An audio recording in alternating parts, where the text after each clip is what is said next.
Sir 11వ రోజు కూడా America Iran మధ్య భీకర యుద్ధం జరిగింది. ప్రస్తుతం మిడిల్ ఈస్ట్ లో పరిస్థితి ఏ విధంగా ఉంది సార్? ఎస్ అండి, ఇప్పుడు ఈ మధ్య ఆసియా యుద్ధం ఇది ఒక భయంకరమైన యుద్ధం భూమి మీద జరుగుతుంది. ఇప్పుడు United states of America, Iran ఏంటంటే ఒకళ్ళకొకళ్ళు భయంకరమైన అటాకులు చేసుకుంటున్నారు. గత 11 రోజులుగా భయంకరమైన దాడులు. ఈ 11వ రోజు అంటే గత 48 గంటల్లో భయంకరమైన దాడులు జరిగినాయి. ఈ 48 గంటల దాడుల్లో అమెరికాది కాస్త పైచేయి. ఎందుకంటే యునైటెడ్ స్టేట్స్ ఆఫ్ అమెరికా ఏంటంటే తన series F-16, F-15E, F-35, F-22 రాప్టర్లు అనే బాంబర్తో, హెల్ ఫైర్ మిసైల్స్ తో, తన JASSM లాంటి మిసైల్ తో భయంకరమైన దాడులు ఇరాన్ మీద చేయడం జరిగింది. ముఖ్యంగా అక్కడ న్యూక్లియర్ సైట్స్ మీద, బుషేహార్ లాంటి సైట్స్ మీద, తర్వాత ముఖ్యంగా పోర్ట్ ఫెసిలిటీస్, బందర్ అబ్బాస్ ఇలాంటి పోర్ట్ల మీద అటాకులు చేయడం మనం చూస్తున్నాం. తర్వాత ఈ యొక్క సివిల్ ఇన్ఫ్రాస్ట్రక్చర్, అమెరికా అధ్యక్షుడు భవిష్యత్తులో సివిల్ ఇన్ఫ్రాస్ట్రక్చర్ అని చెప్తున్నాడు, కానీ యుఎస్ ఏంటంటే ఆల్రెడీ ఇరాన్ లో ఉన్న సివిల్ ఇన్ఫ్రాస్ట్రక్చర్ మీద భయంకరమైన దాడులు చేస్తుంది. ఎంతటి దాడులు అంటే ఇప్పుడు ఇరాన్ లో ఉన్న పోర్ట్ ఫెసిలిటీస్, రోడ్లు, బ్రిడ్జిలు, విద్యుత్ సౌకర్యాలు, ప్రభుత్వ కార్యాలయాలు ఇలాంటి మీద అటాక్ జరుగుతుంది అనమాట. ముఖ్యంగా ఇరాన్ లో బ్లాకేడ్, విద్యుత్తు లేమి పరిస్థితి ఒకటి వచ్చేసింది అనమాట. అంటే ఏంటి, యుఎస్ అతి భయంకరమైన దాడికి ఇరాన్ మీద పాల్పడుతుంది. అంటే ఇరాన్ నాశనం చేసేద్దాం కసితోటి అటాక్ జరుగుతుంది అనమాట ఇరాన్ లో. IRGC కూడా దానికి ప్రతిస్పందనగానే భయంకరమైన దాడులు చేస్తుంది. కానీ ఇప్పుడు ఇరాన్ మీద జరిగే దాడులు, అమెరికా చేస్తున్న దాడులు మనం చూసినట్టయితే ఇరాన్ ఏ విధంగానైనా పనిష్ చేయాలనే ఒక లక్ష్యం పెట్టుకున్నారు. అక్కడ నేతలను కూడా టార్గెట్ చేస్తున్నారు. కానీ ఇరాన్ లో IRGC కమాండోస్, ఇరాన్ ఈ సుప్రీం లీడర్లు, ఇరాన్ అధ్యక్షుడు అబ్బాస్ అరాక్సీ ఇలాంటి వాళ్ళు ఏంటంటే చాలా జాగ్రత్తగా ప్రాణాలను రక్షించుకుంటున్నారు. ఈ 11 రోజులు అంటే లాస్ట్ ఇయర్ 12 రోజుల యుద్ధం, తర్వాత అంతకు ముందు జరిగిన 42 రోజుల యుద్ధంతో పోలిస్తే ఇప్పుడు 11 రోజులుగా జరుగుతున్న యుద్ధంలో నేతలు చనిపోవడం లేదు ఇరాన్. అంటే ఇరాన్ చాలా వ్యూహాత్మకంగా చర్యలు తీసుకుందని మనం చెప్పొచ్చు. కానీ అమెరికా ఇన్ని దాడులు చేసినా ఈవెన్ 11వ రోజు కూడా ఇరాన్ లో ఉన్న ఈ యొక్క అండర్ గ్రౌండ్ న్యూక్లియర్ రియాక్టర్ని, అండర్ గ్రౌండ్ మిసైలు, తర్వాత డ్రోన్ ఫ్యాక్టరీలని, స్టోరేజ్ని, లాంచింగ్ ప్యాడ్స్ మాత్రం ఏమీ చేయలేకపోతుంది. ఎందుకంటే అంత ఈ జాగ్రోస్, ఎల్బర్జ్ మౌంటైన్స్ కింద అవి సురక్షితంగా ఉన్నాయని తెలుస్తుంది. అమెరికా ఈ యొక్క భూతల దాడులు చేయడానికి ధైర్యం చేయడం లేదు. మరి అది చేస్తుందా లేదనేది ఎవ్వరికీ తెలియదు ఇప్పటి వరకైతే. మరి ఇరాన్ ప్రతిస్పందన ఎలా ఉందంటే, ఇరాన్ ఏంటంటే ఒక భయంకరమైన, ఇది మా సివిలియన్ ఇన్ఫ్రాస్ట్రక్చర్ మీద మీరు అటాక్ చేస్తున్నారు కాబట్టి మేము కూడా ఒకప్పుడు అనుకున్న బెదిరింపులు అనుకుంటూ ఈ బహ్రెయిన్ లో అమెజాన్ డేటా సెంటర్, అంటే అమెరికా యొక్క అసెట్స్ మీద అటాక్ చేస్తుంది. డేటా సెంటర్ మీద అటాక్ చేయడం జరిగిపోయింది అనమాట.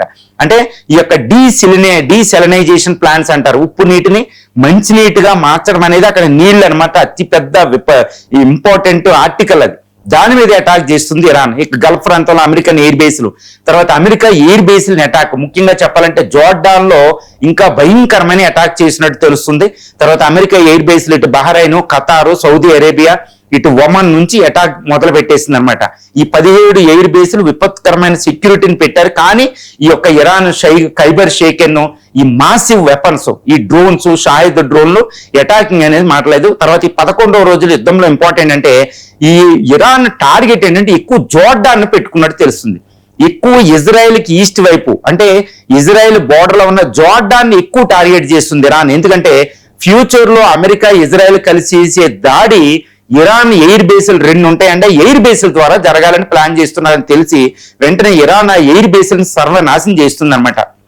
అక్కడ ఉన్న F-15Eని, తర్వాత B-8 పోసిడాన్ అనే యుద్ధ విమానాన్ని, C-17 హెర్క్యులస్, C-130 హెర్క్యులస్ అంటే పెద్ద పెద్ద యుద్ధ విమానాలను అక్కడ నాశనం చేస్తుంది.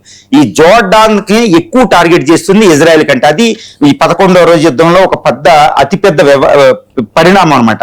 తర్వాత ఇరాన్ కి ఇప్పుడు చైనా DF-17 డాంగ్ ఫెంగ్ 17 అంటే హైపర్సోనిక్ మిసైల్స్ ఇస్తున్నట్టు తెలుస్తుంది.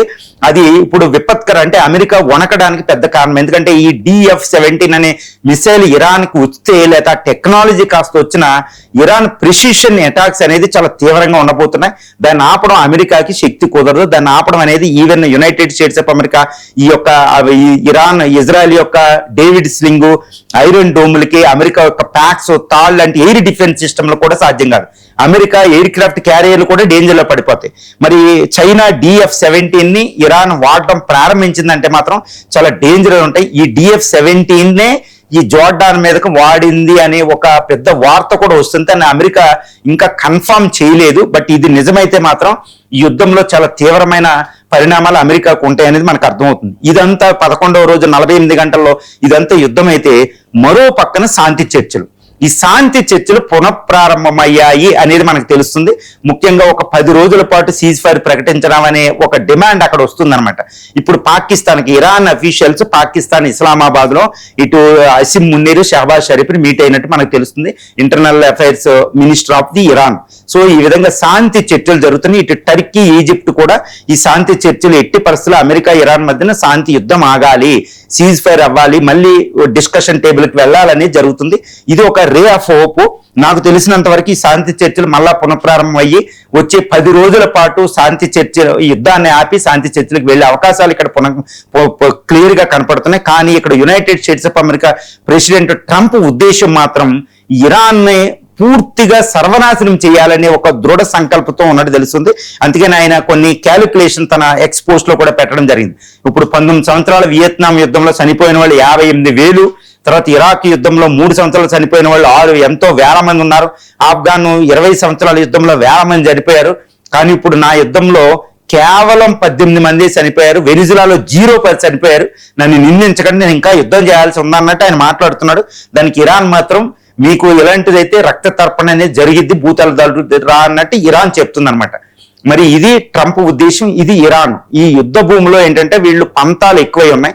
కానీ ఒక పక్కన శాంతి చర్చలు, ఇక్కడ హౌతీస్ రంగంలో ఉండడం, ఆయిల్ రేట్ పెరగడం వల్ల వాళ్ళిద్దరి మీద తీవ్రమైన అంతర్జాతీయ ఒత్తిడి ఉంది. ఇదే మనకి ఈరోజు శాంతి చర్చల వైపు వాళ్ళిద్దరు వెళుతున్నారనడానికి మనం సూచన అనమాట.